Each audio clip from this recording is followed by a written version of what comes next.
Ever felt like life's throwing too much at you? No worries, you've got this. This amazing book called The 4 Agreements can help you see things in a new way. It's like having a secret code to make life easier. The author, Don Miguel Ruiz, wrote it using really old wisdom from the Toltec people. And guess what? It can change your life.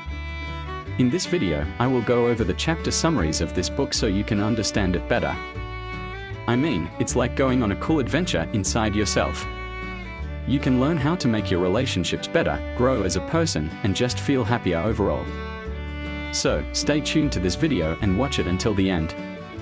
Also, don't forget to hit the like and subscribe buttons to get more updates like this on our channel. Chapter 1 is titled Be Impeccable with Your Word. This chapter is about the power and importance of our words and their impact on ourselves and others. Ruiz explains that being impeccable with our words means speaking with integrity, saying only what we mean, and avoiding using words against ourselves or others. So, picture this. Whenever we open our mouths, we're like magicians casting spells. Our words have this amazing ability to heal or to hurt. It's like having a superpower, but with great power comes great responsibility, right? Ruiz tells us that being impeccable with our word isn't just about saying the right things. It's about using the power of language to build a world filled with love, kindness, and authenticity. But here's the thing, it's not always easy. Sometimes we say things without thinking, which can cause a lot of trouble. That's why Ruiz reminds us to choose our words carefully and to speak with intentionality. Imagine you're at school and a classmate asks for your opinion on their presentation. You noticed some areas for improvement, but instead of pointing out the flaws, you focused on the positives and offered constructive feedback. Of course, he or she will be encouraged and motivated to do better next time. So, by being impeccable with your word, you've not only helped your classmate, but you've also contributed to a positive learning environment. The key lessons from this chapter are: Number 1, our words hold immense power. When we speak, we're not just making noise. We are shaping our world. So, think of your words as seeds. What you plant with your speech can either nurture growth or cause destruction. Number 2, by being impeccable with our word, you can cultivate integrity, positivity, and meaningful connections in your life. Number 3, words have a lasting impact. Once spoken, they can't be taken back. So, it's crucial to think before we speak. Ask yourself, is what I'm about to say helpful? Is it kind? Is it true? If the answer is no, it might be best to keep quiet. In essence, as viewers, let's strive to speak with intentionality and compassion, knowing that our words have the power to shape our reality. Chapter 2 is titled Don't Take Anything Personally.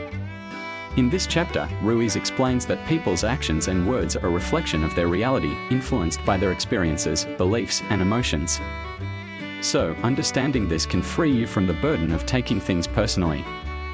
He also explained that when we take things personally, we are allowing the opinions and actions of others to affect our inner state and create unnecessary suffering.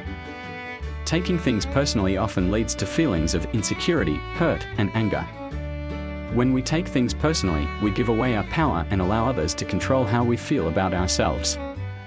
When you implement this agreement, you can free yourself from the burden of seeking validation from others and instead focus on your true worth and authenticity. Picture this when a colleague criticizes your work in front of the team. Instead of feeling hurt or defensive, you remind yourself that their behavior is a result of their stress and insecurities. You respond calmly, acknowledging their feedback and expressing openness to improving.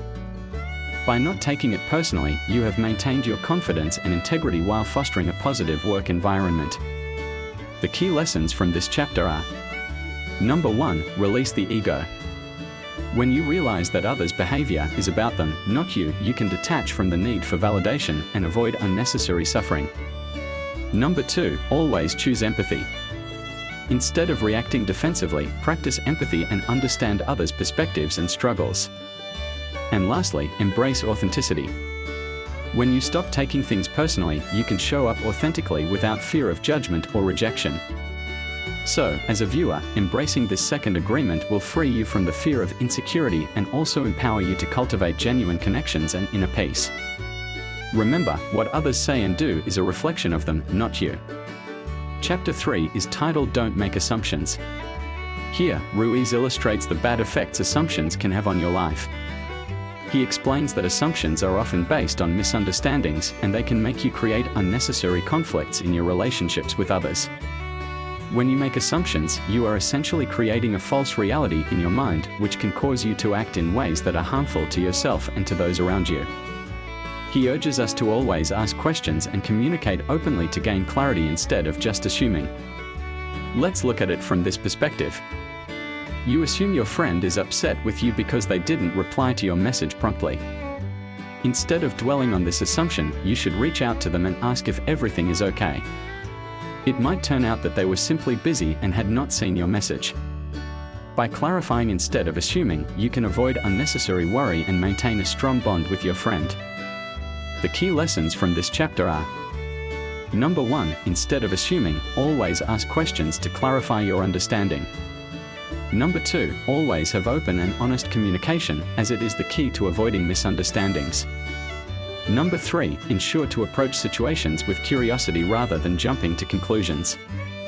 As a viewer, you should reflect on this third judgment, always seek clarity, and ask questions when they are uncertain, rather than jumping to conclusions based on assumptions. By doing so, you can avoid misunderstandings and miscommunications that often lead to unnecessary conflict. Chapter 4 is titled Always Do Your Best. In this chapter, Ruiz emphasizes that doing your best isn't about perfection, but rather about giving all your effort at any given moment. That is to say, your best can vary depending on circumstances, but the key is to always strive to do better than before. So, by committing to doing your best, you can free yourself from self-judgment and regret, leading to greater fulfillment and inner peace. Additionally, Ruiz stresses the importance of doing your best not for external validation or approval but for the sake of your personal growth and fulfillment. When you do your best out of self-love and self-respect, you free yourself from the need for validation from others. This inner motivation can lead to a sense of empowerment and increased self-esteem. For instance, imagine a student preparing for an exam. Instead of thinking about the outcome, they focus on studying diligently and giving their best effort. Even if they don't achieve a perfect score, they can take pride in knowing they did their best. Key lessons from this chapter are: Number 1, accept that your best may fluctuate, and that's okay. So, be kind to yourself in times of perceived failure.